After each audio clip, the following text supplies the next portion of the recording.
Benny Maingani might be the next player to join my way Africa. Here we go. Of course, the deal is still not done. There are still negotiations between the leadership of Maibuye and the player.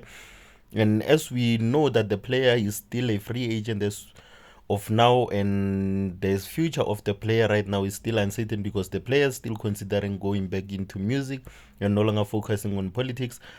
But since the Maibuye deal is actually promising because their main target is actually Malamulele, as you saw with the player that they signed earlier this week in Papa Penny, and now trying to sign Benny Maingan, who is also a prolific figure in that region.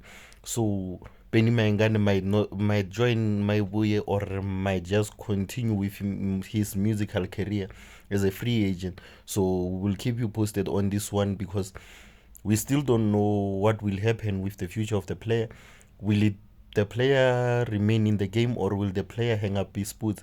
We will give you posts on this one.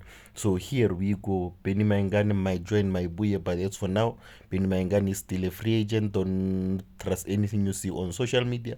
It is not a here we go until I say it's a here we go.